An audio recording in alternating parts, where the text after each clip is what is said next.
ఇప్పుడు గుడిసెకి వెళ్ళబోతున్నాం. మార్నింగ్ 4:30 అయ్యింది. నేనైతే 4కి లేసా. సో ఇప్పుడైతే జర్నీ స్టార్ట్ చేస్తున్నాం. మీకు ఫాగ్ కనబడుతుందో లేదో నాకు తెలియట్లేదు, కానీ చాలా ఫుల్ ఫాగ్ ఉంది.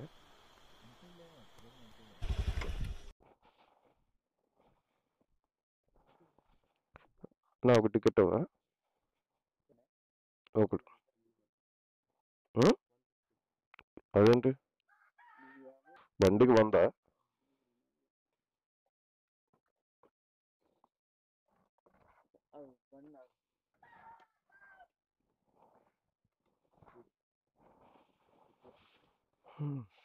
బైక్కి 100, ఒకరికి 50 అంట.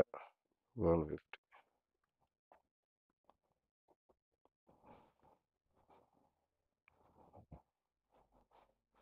ఎవరైనా ఫ్రెండ్స్తో వచ్చినప్పుడు మాత్రం ఎంట్రీ ఎంత ఉంటుంది. సో మనీ క్యారీ చేయకపోతే ఇబ్బంది అయిపోద్ది. అబ్బా చిక్కు చికెన్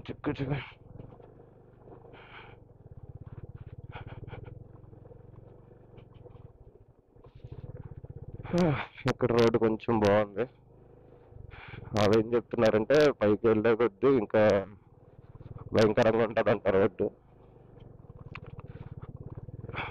ఘాటు ఎక్కించడం కన్నా ఇలాంటి ఆఫ్ రోడ్లో బైక్ దింపడమే కష్టం.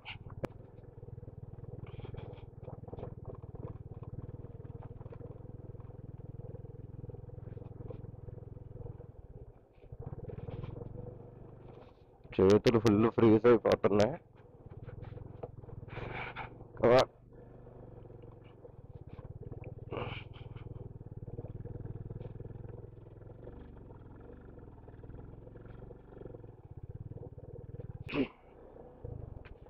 పైకి వచ్చినట్టున్నా అది, ఎందుకంటే ఫ్లాట్గా ఉంది రూట్. చుట్టుపక్కల ఎంతకన్నా హైయెస్ట్ పీక్ కూడా ఏం కనబడట్లే హిల్. నాకు డౌట్ ఇంకా ఉందేమో అని, ఎందుకంటే 7 కిలోమీటర్స్ 10 కిలోమీటర్స్ అయితే అక్కడ నుంచి చేయనట్టు అనిపించింది. ఎదుగు ఏదో కటింగ్ ఉంది.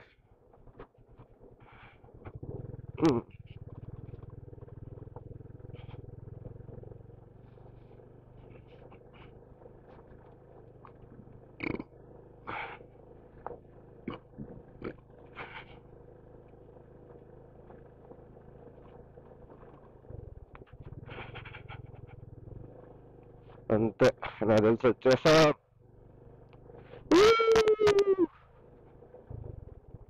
ఇప్పుడు ట్రెక్కింగ్ చేస్తున్నా. గుడిసెకి బైక్ అయితే పార్క్ చేసేసా పైన హిల్ స్టేషన్లో. ఇక్కడ నుంచి ఒక 1/2 కిలోమీటర్ అయితే ఉంటుంది ట్రెక్కింగ్. బాగా హైట్ కదా, ఆయాసం వచ్చేస్తుంది.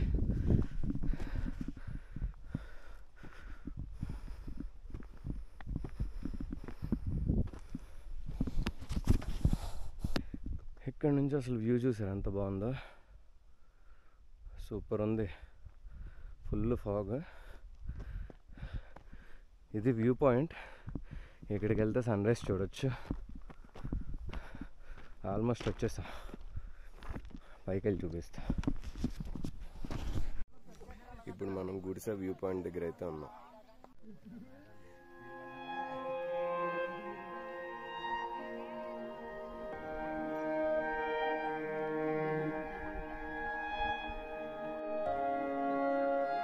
మనం ఇక్కడ నుంచి అయితే వచ్చాం. ఈ చివరి లైట్స్ కనబడుతున్నాయి, కెమెరాలో సరిగ్గా క్యాప్చర్ అవ్వట్లేదు. అక్కడ నుంచి లైట్లు లేకుండా వచ్చాం మనం ఘాటీలో.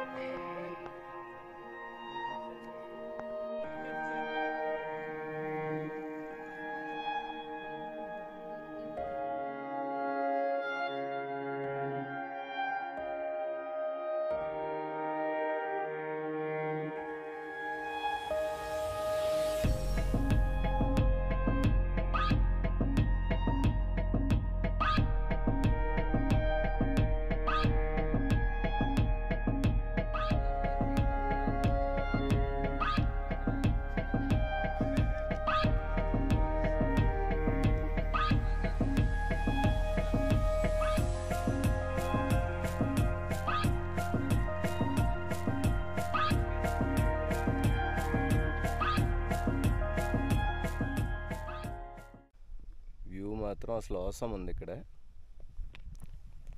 ఆల్మోస్ట్ అందరూ ఖాళీ అయిపోయారు, ఎందుకంటే సన్ రైజ్ కోసం వస్తారు కదా. సో అందరూ సన్ రైజ్ అవ్వగానే వెళ్ళిపోయారు. యాక్చువల్గా సన్ రైజ్ అయినా సరే కాసేపు ఆగితే బాగుంటుంది, క్లౌడ్ ఫార్మేషన్ బాగా వచ్చింది. చూసారా చుట్టూరు చాలా బాగుంది. ఇంకా క్లౌడ్ ఫార్మేషన్ ఇంకా అవ్వలేదు, చాలా టైం అయితే పడుతుంది. అండ్ మళ్ళీ ఇక్కడ నుంచి కిందకి వెళ్ళడానికి అయితే 1 hour టైం పట్టిద్ది కదా. సో నేనైతే ఇంకా స్టార్ట్ అయిపోయాను. యాక్చువల్గా మారేడుమల్లి వెళ్ళడానికి అయితే 2 hours అయితే టైం పట్టిద్ది ఇక్కడ నుంచి. సో కింద నైట్ క్యాంపింగ్ వేసుకున్నా, అక్కడికి వెళ్ళి క్యాంప్ అది సెట్ చేసేసి ఇంకా అక్కడ నుంచి మారేడుమల్లి. ఎక్కడ చూసినా ప్లాస్టిక్ కవర్స్ అన్నీ వేసేసారు, చాలా పొల్యూట్ చేసేసారు ఈ ప్లేస్ని. ఎవరైనా ఇక్కడ స్టే చేయడానికి కానీ లేదా ఎంజాయ్ చేయడానికి కానీ వస్తే కనుక ప్లీజ్ దయచేసి వేస్ట్ ఉంటుంది కదా. ఇప్పుడు ఫర్ సపోజ్ ఇదిగోండి లేస్ ప్యాకెట్స్ ఇవన్నీ ఎలా పడేస్తారు. ఎంటీ వాటర్ బాటిల్ ఉండేది కదా, ఆ వాటర్ బాటిల్లో పెట్టేయండి. ఆ వాటర్ బాటిల్లో పెట్టేసి మీతో పాటు తీసుకెళ్ళి కింద అయితే వేసేయండి. ఎందుకంటే ఇంత మంచి ప్లేస్ అదొకటే వైట్ పేపర్ మీద బ్లాక్ స్పాట్ లాగా అయితే కనపడుతుంది. టాప్ హిల్ మీద అయితే ఉన్నాను. ఇక్కడ నుంచి వ్యూ పాయింట్ చూడండి, సూపర్ ఉంది. యాక్చువల్గా బ్యాక్ సైడ్ అయితే సన్ రైజ్, అక్కడ నుంచి ఇటు వచ్చా. ఆ కింద అయితే ప్రెజెంట్ 2 కార్లు ఒక బైక్ ఉంది, మందే బైక్ అది.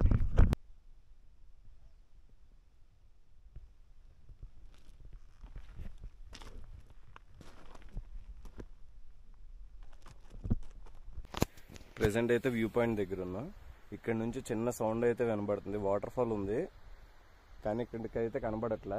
కానీ చాలా పెద్ద వాటర్ ఫాల్ అనుకుంటా, చాలా పెద్ద సౌండ్ వస్తుంది. కానీ రూట్ ఎటు ఉందో నాకు ఎగ్జాక్ట్గా ఐడియా లేదు.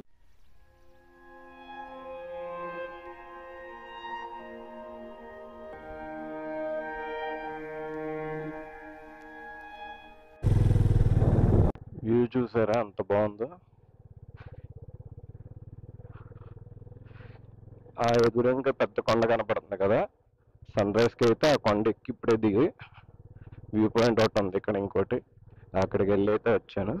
ఇప్పుడు వీడియో క్లిప్స్ చూసారు కదా, అక్కడికి ఇంకా అయిపోయింది. ప్రెసెంట్ అయితే ఇప్పుడు మన క్యాంపింగ్ సైడ్కి అయితే వెళ్తున్నాం. నైట్ ఘాటి సరిగ్గా కనపడలేదు, కానీ ఇప్పుడు మార్నింగ్ ఉంటుంది. చాలా డేంజరస్ నన్ను అడిగితే, ఎందుకంటే రోడ్లు అస్సలు బాగు. ఘాటి అంటే జస్ట్ ఒక 7 kilometers మాత్రం కంప్లీట్ ఆఫ్ రోడ్డింగ్,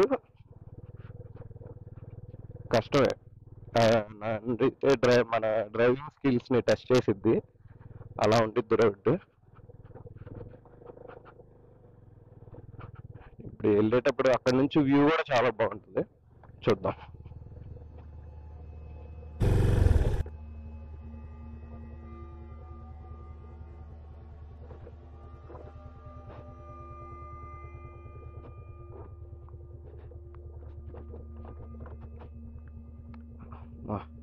బ్రేక్ ఏదో సౌండ్ వస్తున్నట్టు.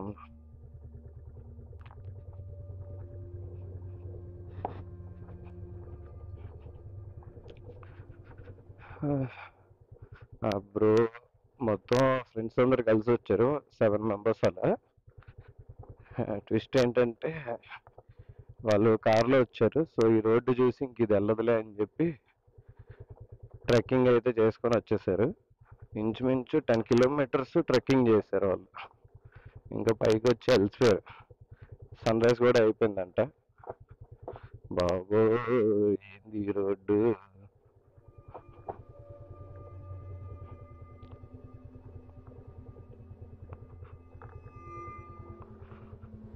దేవుడా దేవుడా దేవుడా.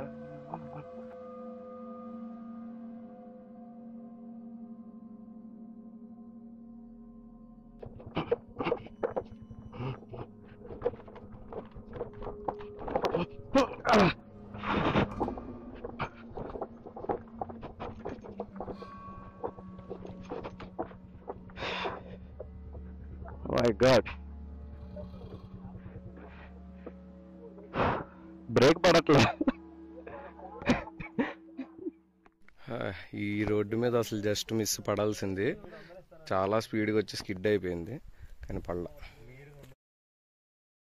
Brake fail.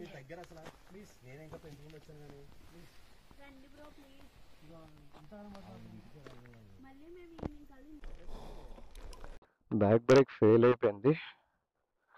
ఫ్రంట్ బ్రేక్తో నెమ్మదిగా దింపుతున్నా, అస్సలు చాలా స్కిప్ అవుతుంది.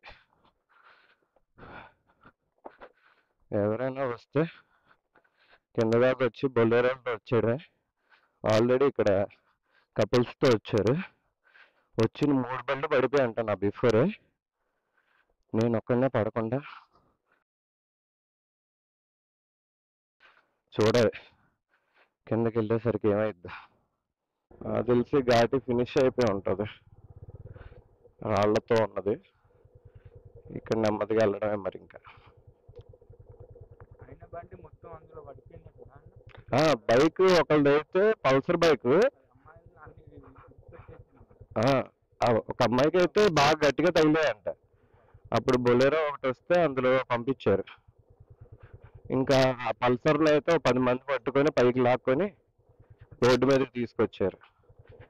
రాయల్ ఎన్ఫీల్డ్ ఏమో లివర్ ఇరిగిపోయింది, బ్రేక్ జామ్ అయిపోయింది, అది ఇప్పుడు నడిపించుకొని వస్తున్నారు. అసలు ఇంకా ఈ బైక్ ఆ బైక్ లేదు, ఏ బైక్ అయినా అంతే. ఆ కేటీఎం కూడా పడిపోయిందంట.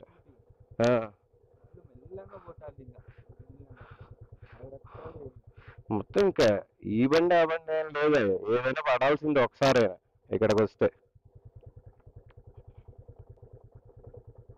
చాలా పెద్ద పెద్ద స్టోన్స్ ఉంటాయి మధ్యలో, దానివల్ల అస్సలు అవ్వదు.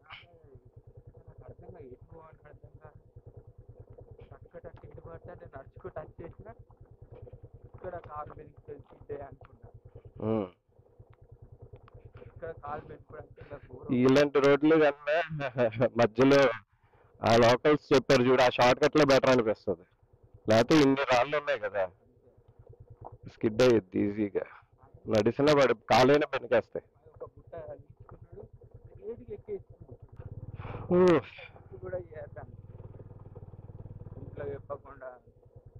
ఏది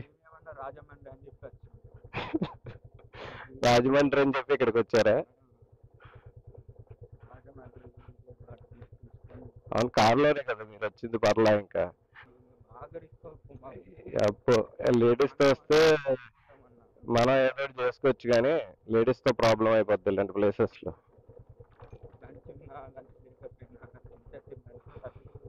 అవును.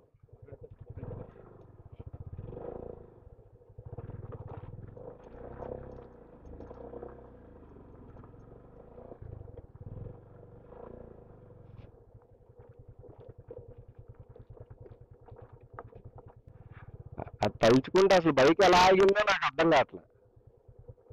ఎందుకంటే ఫిక్స్ అయిపోయినా పడిపోతా అని నాకు మైండ్ లోకి వచ్చింది.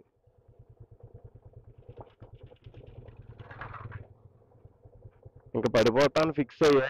ఓ పక్కన కింద ఆల్రెడీ పడిపోయిన వాళ్ళు ఉన్నారు కదా, వాళ్ళు 6 మెంబర్స్ ఎంత ఉన్నారు, 3 బండ్లు పడిపోయాయంట. Royal Enfield, Pulsar, KTM.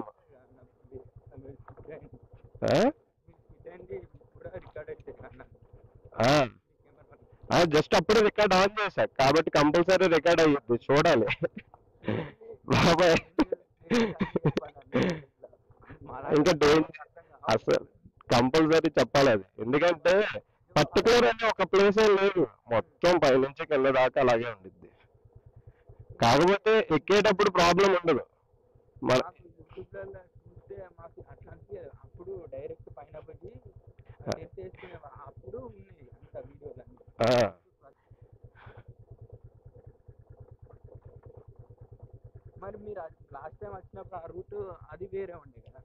Same route, same. కాకపోతే బొలేరో లాస్ట్ టైం వచ్చింది, సో దాని మీద ఏం తెలియలే. నేనైతే ఇప్పుడు బ్రేక్స్ అలాగా పట్టుకొనే ఉన్నా, అదే అవుతుంది నిజంగా.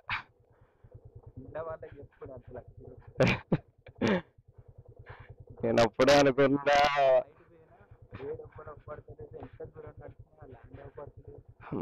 బైక్ తీయగానే నమ శివ అనుకుని బైక్ తీసా.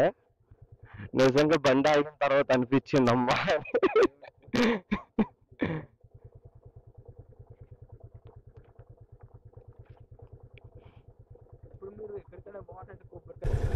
ఇంత ఇంత అడ్వెంచర్ టాస్క్ చేసిన తర్వాత ఆల్మోస్ట్ కిందకి అయితే వచ్చేసాం. కానీ వ్యూ మాత్రం చాలా బాగుంటుంది. బైక్ మీద వెళ్ళే వాళ్ళకి బాగుంటుంది నిజంగా, కానీ అంతకు మించి డేంజర్ కూడా. ఘాటి అయితే కంప్లీట్గా ఫినిష్ అయిపోయింది. ఇక్కడ నుంచి నార్మల్ రోడ్డే ఉంటుంది, సో ప్రాబ్లం అయితే లేదు. ఆ, ఇప్పటికీ నాతో పాటు వచ్చిన ఆల్మోస్ట్ బైకర్స్ అందరూ పడ్డారు.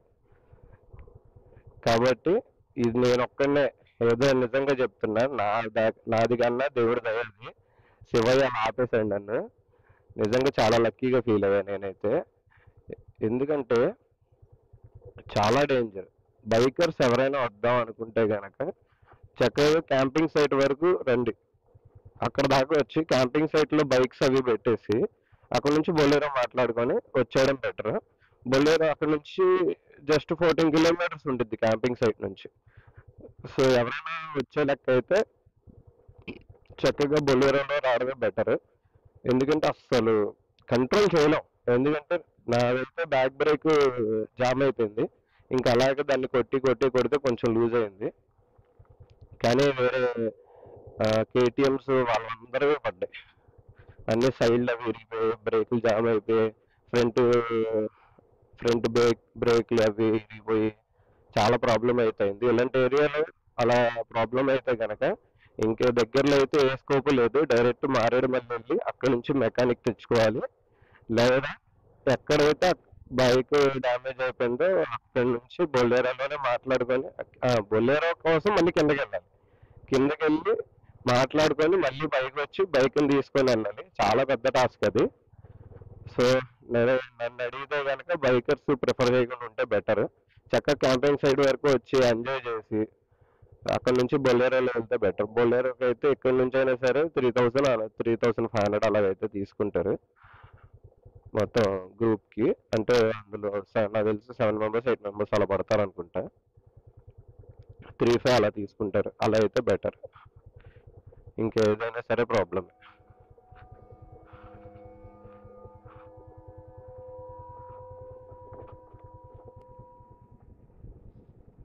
ఈ ఘాటి కిందకి వచ్చేసిన తర్వాత ఇది రిటర్న్లో రోడ్డు అయితే ఇలా ఉంటుంది. ఇలా వెళ్ళేటప్పుడు మొత్తం చీకటిగా ఉంది కదా. పర్లేదు. అక్కడ క్యాంపింగ్ సైట్ నుంచి 14 కిలోమీటర్స్ కదా. రోడ్ ఒక 4-5 కిలోమీటర్స్ వరకు అయితే బాగానే ఉంటుంది. ఇంకా అక్కడ నుంచి నెమ్మదిగా ఘాటి అన్నీ స్టార్ట్ అవుతాయి. ఎక్కేటప్పుడు మాత్రం చాలా ఈజీ. అంటే చాలా ఏం లేదు, ఓకే ఎక్కిపోవచ్చు పైకి, ప్రాబ్లం ఏం లేదు. కానీ దిగేటప్పుడు మాత్రం చాలా డేంజర్. నిజంగా నాకైతే ఒక అడ్వెంచర్ చేసి వచ్చినట్టు ఫీలింగ్ వచ్చింది. ఇంకా ఎల్లిగా వెళ్ళిపోవాలి, బట్ మధ్యలో పడబోయా కదా, అక్కడ ఆగిపోయినా. కాసేపు ఆగి కొంచెం మైండ్ అంతా సెట్ అయిన తర్వాత మళ్ళీ స్టార్ట్ చేశా. నేనైతే ఫిక్స్ అయిపోయినాక పడిపోతా ఇంకా ఆ టైంలో అని. ఇంకా డైలాగ్ ఏం లేదు. నా ఫ్రెండ్ ఉండే వాళ్ళు ఆల్రెడీ కింద పడిపోయిన వాళ్ళు ఉన్నారు నా ముందు. వాళ్ళైతే స్లో స్లో స్లో అని అరుస్తున్నారు.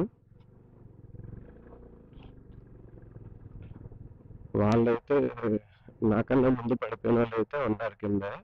వాళ్ళైతే నేను స్పీడ్గా వస్తున్నాను అనుకొని స్లో స్లో స్లో అంటున్నారు. కానీ అక్కడ యాక్చువల్గా బైక్ కంట్రోల్ లేదు. ఎందుకంటే బైక్ అంతా బ్రేక్ వేస్తే పడట్లా, స్కిప్ అయిపోతుంది. ఫ్రంట్ బ్రేక్ 2 బ్రేక్లు అలా పట్టుకొని ఉంచిన అలాగ అదే స్కేటింగ్ చేసుకున్నట్టు వచ్చింది కింద వరకు. అలాగా అసలు బైక్ అలా ఆపాను. అసలు నాకైతే వీడియో చూడాలి, రికార్డింగ్లో లేకపోతే నిజంగా ఎవరో నమ్మేవారు కూడా కాదు అది చెప్తే. ఆ ఫీల్ వేరు కదా చూసిన దానికన్నా, అదే చెప్పిన దానికన్నా చూస్తే ఫీలింగ్ వేరు కదా. నాకన్నా ముందు పడిపోయారు కదా, వాళ్ళైతే వరంగల్ నుంచి వచ్చారంట బైక్స్ మీద. వాళ్ళైతే బ్రో చాలా డేంజర్, అసలు ఎవరు యూట్యూబ్లో చెప్పలేదు, జస్ట్ పడతాయి అది ఇది అంటే చాలా క్యాజువల్గా చెప్పారు. బట్ మా ఎక్స్పెక్ట్ చేసిన దానికన్నా చాలా దారుణంగా అయితే ఉంది అని చెప్పారు. వాళ్ళైతే కపుల్స్తో వచ్చారు, అందరూ పడిపోయారంట. బట్ లక్కీగా పెద్దగా ఏం తగలలేదు, కాకపోతే అందులో ఒకరికే గట్టిగా తగిలి చెక్ పోస్ట్ దగ్గరికి అయితే వచ్చేసాం. ఇంక ఇక్కడ నుంచి క్యాంపింగ్ ప్లేస్కి అయితే వెళ్తాం దగ్గరే.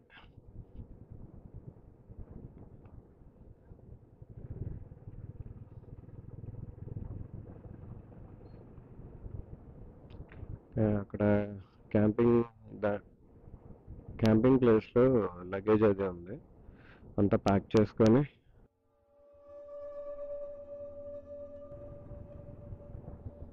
క్యాంపింగ్ సైట్కి అయితే వచ్చేసాం. ఇదిగోండి ఇదే.